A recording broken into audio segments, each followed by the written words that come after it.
ခုလိုပူရတဲ့နေရာတွေမှာအိမ်တိုင်းတမစမဖြစ်လိုရတဲ့အရာလေးခုနဲ့မိတ်ဆက်ပေးပြတယ်ခင်ဗျာမကြလေးငယ်ကထွက်စီကြရဲတရုံးဘန်ကားလေးကိုဘယ်လိုသုံးပြရလဲဆိုတာကိုရှင်းပြပေးကြရစေတော့ပထမဆုံးအစအနေနဲ့ရောပါကလူလေးကိုဖွင့်ပြပါခင်ဗျာပါကလူလေးမှာဆိုရင်ပြည့်ရဲ့ပညာဆွေးလေးကို30ဒီဂရီကနေတော့ဆက်ပြီးပါပါမယ်ခင်ဗျာဟုတ်30ဒီဂရီလေးပါပြီးသားဆိုတော့90ဒီဂရီကိုစိတ်ကြိုက်လို့ပြောပြောင်းချွေလို့ပြီးလို့ရပါတယ်ခင်ဗျာဟုတ်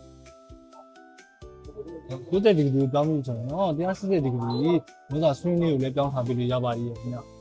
ဟောကျွန်တော်180ဒီဂရီမှာအစမပြေသေးဘူးဆိုတော့ကျွန်တော်360ဒီဂရီရောတက်ခန်းလုံးပေါ့နော်ဒီပြည့်မြတ်နဲ့ရအောင်မျိုးပတ်ချလက်ပြဟိုဒီလေးပြင်နေလေးပါမယ်ရေးခင်ဗျ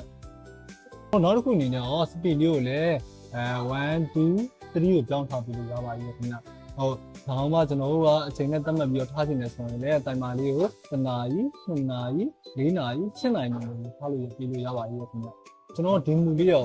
နောက်စားနေဖြတ်မှုမျိုးလည်းထားပြီးလို့ရလို့နိုင်မှုမျိုးလည်းထားလို့ရပါတယ်ခင်ဗျ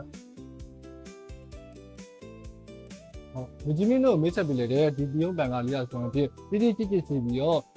ဟိုတိတ်ဆိုရင်လည်း360စင်းကိုလည်းထည့်ပေးလို့ရတဲ့အတွက်ဒီမင်းတို့ရဲ့အခန်းထဲမှာလည်းဖြစ်ပညာမှာပဲဖြစ်နေရာသားတက်တာပြီးတော့လူကောင်းလေးတောင်လည်းရရှိစီပါပါရဲ့ခင်ဗျာဒီလိုလျှက်စစ်စီလေးကိုဝယ်နေဆိုတော့ကျွန်တော်တို့ကဘာဖျက်လမ်းမှာရှိရဲ့ဝယ်လာဖက်နဲ့ဆိုင်မှာဝယ်လို့ကလို့ဒီမင်းတို့ရဲ့နူးတက်ရဝယ်လာဖက်နဲ့ဆိုင်မှာလည်းတော့ဝယ်လို့ရပါခင်ဗျာ